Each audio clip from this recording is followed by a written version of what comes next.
नमस्कार, रात 8 बजे में आपका स्वागत है। मैं हूं आपके साथ अनुराग मुस्कान। आज भारत को सीमा सुरक्षा पर सावधान करने वाला एक बहुत बड़ा खुलासा करने वाले हैं हम। एबीपी न्यूज संवाददाता रणवीर ने भारत और नेपाल सीमा पर 5 घंटे में जो रिपोर्ट तैयार की है, उससे देश हैरान रह जाएगा और सरकार की आंखें खुल जाएंगी। हम अपने खुलासे में लश्कर के बड़े आतंकी की साजिश और सीमा सुरक्षा की कमियों को एक साथ आपके सामने रखेंगे। इस खुलासे के बाद भारत नेपाल सीमा पर देश और सरकार का नजरिया बिल्कुल बदल जाएगा। देश जब आतंक के खिलाफ युद्ध की स्थिति में हो तो छोटी सी चूक भी जानलेवा हो सकती है। हमारी रिपोर्ट देश को उसी चूक से बचाएगी। आतंकी पधारो हमारे देश, देश की सुरक्षा चूक पर बड़ा खुलासा। ये भारत का नक्शा है। एक तरफ पाकिस्तान है और दूसरी तरफ चीन। इससे सटे हुए हैं नेपाल और बांग्लादेश भी। लेकिन चीन और पाकिस्तान दोनों दुश्मन भारत के खिलाफ मिल गए हैं और इनकी साजिश का खुलासा कर रहा है लाहौर का एक आतंकवादी। सुनिएगा गौर से 1 मिनट तक इस आवाज और उसमें बंधे शब्दों को, क्योंकि उसके बाद आपके मन में जो चिंता जागेगी उससे ही खिलवाड़ का एक बड़ा खुलासा होने वाला है। कायदे आज़म ने क्या किया? इधर मगरबी पाकिस्तान, उधर मशरकी पाकिस्तान, और अमीर हमजा ने लिखा था और ये तो दोनों पाकिस्तान इधर उधर से गदवा हिंद करें, हिंदुस्तान तो सैंडविच बना देंगे। आज अल्लाह के फजलो करम से उस बात के पूरा होने का टाइम आ गया है। बांग्लादेश के ऊपर सिर्फ दरमियान में 40 किलोमीटर का फासला है, डोकलाम की सरहद मिलती है, और इधर से कश्मीर है, ऊपर से चीन आएगा, और ये 40 किलोमीटर का इलाका इस पर जब कब्जा करेगा और तुमने एक ढाका अलग किया, हम तुम्हारी मशरकी रियासतें, ये मिजोरम है, ये मेघालय है, ये त्रिपुरा है, ये आसाम है, और ये जनाब अरुणाचल प्रदेश है, तुमने एक बांग्लादेश बनाया, हम 7 टुकड़े करेंगे। सुन लिया आपने? देश के खिलाफ दुश्मन के दिमाग में पल रहे नापाक मंसूबों को। अब आप देश की सीमाओं की सुरक्षा को लेकर बेचैन हो गए होंगे, तो अब हम आपको दिखाते हैं कि कैसे देश की सीमा सुरक्षा के साथ खिलवाड़ हो रहा है। जगह भारत नेपाल बॉर्डर, महाराजगंज, उत्तर प्रदेश।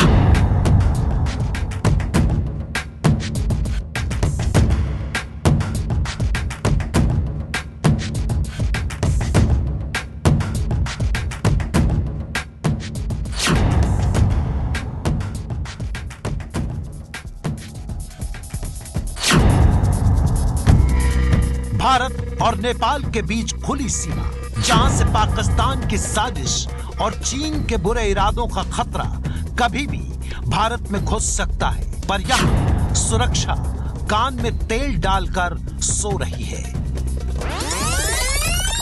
ये बिल्कुल मैं भारत और नेपाल की सीमा के उस गेट पे खड़ा हूँ जहाँ आप देख सकते हैं कि सुरक्षा के जवान खड़े हैं, और ये टॉय गन मेरे पास है। इसको मैं अपने पास लगाता हूँ और यहाँ से निकल के कोशिश करूँगा उस पार जाने की, और देखूँगा क्या मेरी चेकिंग होती है या नहीं।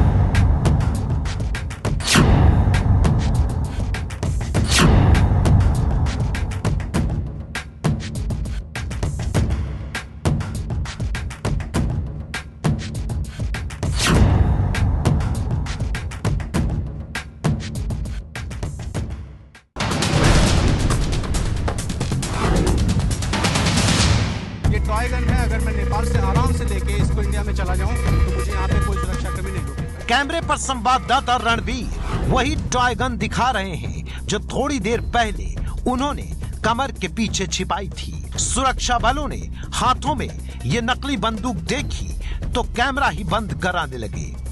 संवाददाता रणवीर के हाथ में ये खिलौने वाली बंदूक क्यों है? भारत नेपाल बॉर्डर पर नकली टॉय गन लेकर क्यों पहुंचे संवाददाता रणवीर। जिस सीमा की सुरक्षा एसएसबी और यूपी पुलिस करती है, उसने रणवीर की नकली गन देखकर क्या किया? ये सारे सवाल आपके जहन में होंगे। आप भी सोच रहे होंगे कि भारत के मित्र राष्ट्र नेपाल में नकली बंदूक ले जाने की वजह क्या है। तो इन सवालों के जवाब तलाशने से पहले आपको आतंकी संगठन लश्कर-ए-तैयबा के संस्थापकों में से एक आमिर हमजा का एक और बयान सुना देते हैं। जनरल बाजवा के जर्नल ने इंडियन जर्नल को एक पैगाम भेजा है। क्या कहा है? कहा बंदे दा पुत्र बन जा, बंदे दा पुत्र। बिल्कुल यही अल्फाज है, नहीं तो ये पठानकोट से श्रीनगर तक 6 लाख तुम्हारी फौज जहां से जाती है। अब वक्त आ गया, काट देंगे। जब ये कट जाएगी 7 लाख फौज का हम कीमा बनाएंगे। हमजा लश्कर में हाफिज सईद के बाद नंबर 2 की पोजीशन रखता है। नॉर्थ ईस्ट राज्यों पर हमला करने की धमकी दे रहे ये वही आतंकी हैं जिनका ठिकाना नेपाल है। वही नेपाल जहां से आईएसआई आतंकियों और हथियारों की सप्लाई भारत में करता है। वही नेपाल जहां से नकली नोट और ड्रग्स के जरिए भारतीय अर्थव्यवस्था को नुकसान पहुंचाया जाता है। इसके अलावा नेपाल से मोबाइल, कपड़े, शराब, इलेक्ट्रॉनिक आइटम की भी तस्करी होती है। इसी साल अब तक 3,300 मामले तस्करी के दर्ज हो चुके हैं। 3,272 लोगों की गिरफ्तारी हुई है और 356 करोड़ रुपए का माल भी पकड़ा गया है।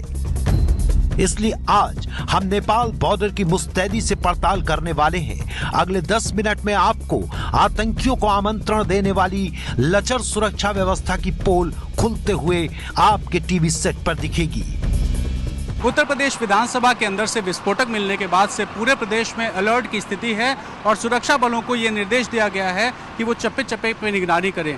आज हम इस बात की पड़ताल करेंगे कि भारत और नेपाल की सीमा जो उत्तर प्रदेश में सुनौली से भी लगती है, वहाँ पे सुरक्षा के क्या इंतजाम है और इस बॉर्डर इलाके में बाकी जो गांव भारत और नेपाल के सटे हुए हैं, उन गाँवों में क्या हम नेपाल से आसानी से हथियार लेके जा सकते हैं या नहीं। उत्तर प्रदेश का महाराजगंज जिला यूपी में 560 किलोमीटर लंबी नेपाल की सीमा लगती है। राज्य में 148 एसएसबी की सुरक्षा चौकियां हैं। इनमें से सबसे बड़ा चेक पोस्ट सोनौली है, जहां से संवाददाता रणवीर ने अपनी पड़ताल शुरू की है। भारत और नेपाल में आने जाने के लिए वीजा नहीं लगता और न ही यहां पाकिस्तानी बॉर्डर की तरह कटीली बाड़ लगाई गई है। खुला रास्ता है, एक दूसरे से सटे गांव हैं, लेकिन क्या ये गांव आतंकियों के लिए रेड कार्पेट बन जाते हैं जहां कोई भी आसानी से दाखिल हो जाए? इसकी पड़ताल करने के लिए एबीपी न्यूज संवाददाता रणवीर ने नेपाल सीमा में दाखिल होकर 150 रुपए की एक टॉय गन खरीदी। अब देखिए प्लास्टिक की ये नकली बंदूक कैसे भारत की सुरक्षा के लिए कदम कदम पर बिखरे खतरों से आपको रूबरू करवाएगी। मैं इस वक्त नेपाल के अंदर आ चुका हूं और मैंने जांच के लिए एक प्लास्टिक की बंदूक खरीदी है और ये बंदूक मेरे पास है और इस प्लास्टिक की बंदूक को लेके मैं नेपाल से भारत की सीमा में घुसने की कोशिश करूंगा और देखूंगा कि क्या मेरे पास ये जो गन है, टॉय गन है, इस टॉय गन की कहीं चेकिंग होती है या नहीं। नेपाल की सीमा के भीतर बॉर्डर के पास इन जगहों पर ना तो कोई चेक पोस्ट है, न सीसीटीवी, न यहाँ पर पुलिस नजर आ रही है, ना ही भारतीय सीमा पर एसएसबी यानी सीमा सुरक्षा बल के जवान दिख रहे हैं। ये रूपंदेही जिले में पड़ता है और इसके ठीक बगल में भारत का बॉर्डर है। मैं अब अपनी गाड़ी में ये जो प्लास्टिक की गन है, इस प्लास्टिक की गन को लेके भारत सीमा में प्रवेश करने की कोशिश करूंगा और देखूंगा कि क्या भारत की तरफ से कोई मेरी चेकिंग होती है या नहीं होती है। भारत से नेपाल में वाहन के जरिए घुसने के लिए सुरक्षा के नाम पर केवल ये कागज का टुकड़ा बनता है, जिसे स्थानीय भाषा में सुविधा पास बोलते हैं, जो स्क्रीन पर आपके सामने है। इसे लेकर कोई भी कार भारत में बिना सुरक्षा चेकिंग के नेपाल से निकल सकती है। सामने जो आपको मोटर बाइक दिख रही है उस पर नेपाल का नंबर है और कुछ ही देर में हमारे संवाददाता रणवीर नकली पिस्तौल के साथ बिना सुरक्षा जांच के भारत की सीमा के काफी करीब पहुंच गए। भारत और नेपाल के बॉर्डर का फर्क कहीं कहीं इतना महीन है कि आपको पता भी नहीं लग पाएगा कि आप कब भारत में हैं और कब हिंदुस्तान में। अब नकली पिस्तौल के साथ संवाददाता रणवीर भारत में घुस रहे हैं। भारत में सुरक्षा जांच का नियम है, टैक्स के ऑफिस हैं, पर कहीं कुछ नहीं मिलता। सोचिए, ऐसे तो कोई भी भारत विरोधी चीज आराम से भारत में घुस सकती है। और अब हम इसके साथ ही इंडिया में एंटर कर रहे हैं और ये आप देख सकते हैं कि ये जो जगह है, जो इंडिया की रोड है, यहाँ पे कोई चेक पोस्ट नहीं और ये प्लास्टिक की बंदूक लेके अब हम नेपाल से इंडिया में घुस चुके हैं। रणवीर बढ़ते हुए एसएसबी यानी सशस्त्र सीमा बल का दफ्तर भी दिखा, लेकिन कोई सुरक्षा कर्मी नजर नहीं आया। जो प्लास्टिक की बंदूक लेके हम नेपाल से इंडिया में घुसे थे, आप देख सकते हैं कि मेरे हाथ में ये प्लास्टिक की बंदूक है और मेरे ठीक पीछे सशस्त्र सीमा बल का एक ऑफिस दिखाई दे रहा है जो कैंप कार्यालय है और उसमें आप देख सकते हैं कि जो पीछे मचान दिखाई दे रही है, ये मचान बनी हुई है नज़र रखने के लिए, निगरानी रखने के लिए कि कोई भी नेपाल से इंडिया में आता है तो उसकी जांच की जाए। लेकिन हमें फ़िलहाल मचान पे कोई भी दिखाई नहीं दे रहा है और वहीं जो कैंप ऑफिस है वो भी पूरी तरीके से खाली है। मैं आसानी से नेपाल से ये बंदूक खुलेआम लेके घूम रहा हूँ, अभी तक मुझे किसी ने नहीं पूछा। अब आप सोच रहे होंगे कि नेपाल की खुली सीमा तो तब भी थी जब भारत ने पाकिस्तान से 3-3 और चीन से एक युद्ध लड़ा, तो आज नेपाल की खुली सीमा को लेकर टेंशन क्यों ले? तो आपको भारत के खूंखार दुश्मन आतंकी अमीर हमजा की साजिश का एक और हिस्सा दिखाते हैं और सुनाते हैं जो चीन के साथ मिलकर पाकिस्तान रच रहा है।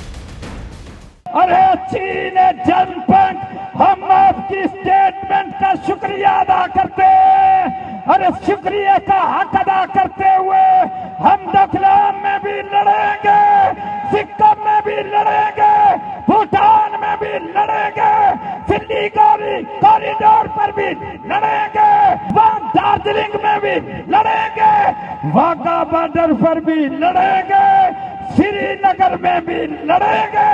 अरे इंशाअल्लाह हाफिज मोहम्मद सईद के शेर गज़वा हिंद का आखिरी राउंड लड़के दुनिया को नजारा करवाएंगे। आतंकी हमजा की साजिश में शामिल चीन नेपाल को पार करते ही खड़ा है। आईएसआई के भारत विरोधी एजेंट नेपाल में छिपे हैं। अब इस बात को ध्यान में रखकर आप हमारी सुरक्षा में चूक पर बड़े खुलासे की अगली किस्त देखिए। रणवीर को भारत की सीमा में दाखिल होने के बाद कुछ कबाड़ लाने वाले मजदूर दिखे। पूछा कि क्या कोई सामान नेपाल से लेकर आ सकता है, तो उन्होंने कहा सेठ जी कहेंगे तो जरूर। ये बड़ी सुरक्षा चूक है। बिना जांच के धड़ल्ले से कुछ भी आ जा रहा है। इसमें देश की बर्बादी का सामान भी हो सकता है। तो सेठ जी से बात करेंगे तो हो जाएगा? बात करेंगे तो हो सकता है। कल परसों में भाई बोरे वोरे में क्या है, सब खोल के देखते हैं कि नहीं? सब देखते हैं, जब वो मशीन लिए रहते हैं ना, मशीन से कुछ खोलना नहीं पड़ता, तो मशीन से चेक करते हैं। कभी कभी और कभी कभी नहीं होता। उन लोगों का मुड़ गया। मैंने 10 बार में एक बार चेकिंग होगा, बाकी नहीं होगा। हाँ, उस दिन का चोरी के दिन पकड़ा। हाँ, उस दिन का चोरी के दिन अरे पहुँचा देंगे ना, संभावना है ना। ये ऐसा कुछ नहीं। सेठ जी से बात करते हैं। सेठ जी अगर बोल देंगे तो हो सकता है। मजदूरों का दावा है कि सेठ जी के कहने पर कोई भी सामान बॉर्डर पार कराया जा सकता है। सेठ जी तो मिले नहीं, हम आगे बढ़े। टॉय गन अभी भी हमारी कार में मौजूद थी। नेपाल सीमा वैसे तो खुली सीमा है, लेकिन कई जगह पर पिलर्स लगाकर बंटवारा किया गया है। जहां पिलर लगे हैं वहां भी कोई सुरक्षा कर्मी हमें दिखाई नहीं दिया। ये जगह सोनौली चेक पोस्ट से सिर्फ 200 मीटर दूर है। अगर मैं अपनी दाहिनी तरफ दिखाऊं, जो ट्रक्स खड़ी हैं, इन ट्रक्स के बिल्कुल पास में वो जगह है जिसको भारत नेपाल की सीमा की सुनौली चौकी कहते हैं। भारत से आने वाली और नेपाल से आने जाने वाली गाड़ियों का टोल काटने के बाद यहाँ पे सुरक्षाकर्मी गाड़ियों की चेकिंग करते हैं, लोगों की चेकिंग करते हैं। लेकिन अगर सोचिए कि कोई हथियार लेकर नेपाल से भारत में घुसना चाहे तो वो उस गेट से जाने की जगह इन खुली जगहों से आसानी से आ सकता है, क्योंकि नेपाल से आने के बाद इन कच्चे रास्तों से होते हुए कोई भी आदमी टहलता हुआ आराम से इंडिया में जा सकता है। और यहाँ से आसानी से मैं टहलता हुआ इन पगडंडियों के रास्ते सामने के गाँव में जा सकता हूँ और इसके आसपास मुझे कहीं भी कोई सुरक्षाकर्मी, कोई चौकी, कोई नाका कुछ भी नहीं दिखाई दे रहा है। 5 घंटे तक नकली गन के साथ रणवीर बॉर्डर के आसपास कार में घूमते रहे, लेकिन किसी भी सुरक्षा बल ने उन्हें नहीं टोका। आखिरकार रणवीर सोनौली चेक पोस्ट पहुंचे, जहां जांच के लिए सुरक्षा बल खड़े रहते हैं। देखिए उत्तर प्रदेश की सबसे बड़ी सोनौली चेक पोस्ट की सुरक्षा का हाल। रणवीर को किसी ने टोका नहीं, रोका नहीं और वो भारत की सीमा में दाखिल हो गए। ये बिल्कुल मैं भारत और नेपाल की सीमा के उस गेट पे खड़ा हूँ जहाँ आप देख सकते हैं कि सुरक्षा के जवान खड़े हैं और ये टॉय गन मेरे पास है। इसको मैं अपने पास लगाता हूँ और यहाँ से निकल के कोशिश करूँगा उस पार जाने की और देखूँगा क्या मेरी चेकिंग होती है या नहीं।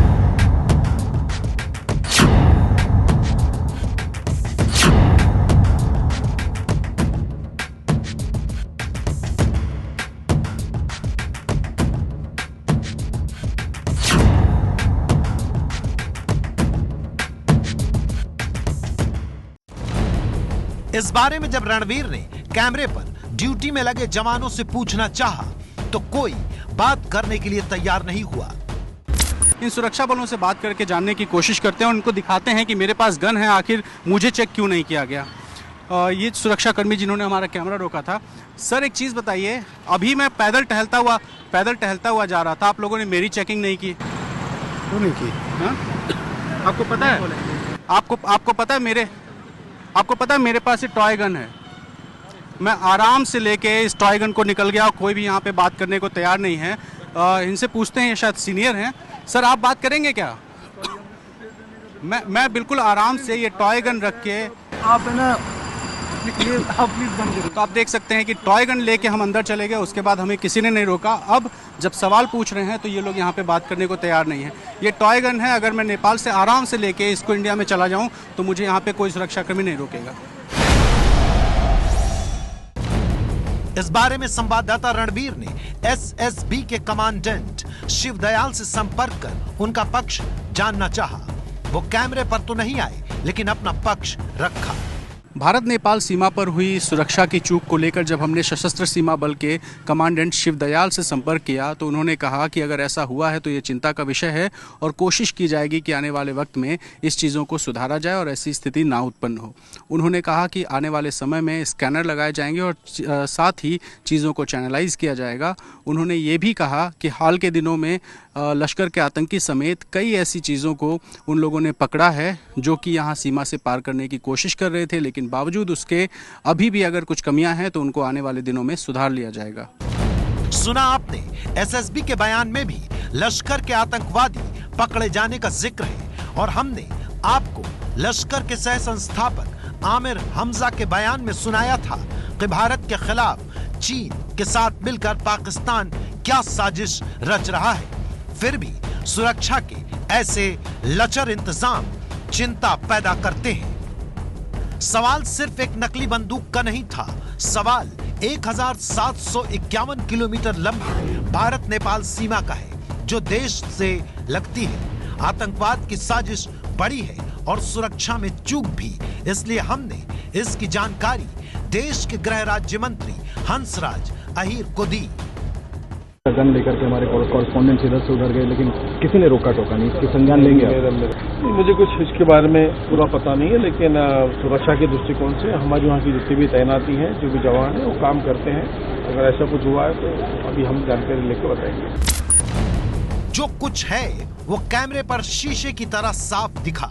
सुरक्षा के नाम पर रणवीर से किसी ने पूछताछ तक नहीं की, कार को रोका भी नहीं गया। सवाल ये है कि आतंकियों को पधारने का ऐसा न्योता देने वाली व्यवस्था कब बदलेगी? यूपी और नेपाल से संवाददाता रणवीर की रिपोर्ट।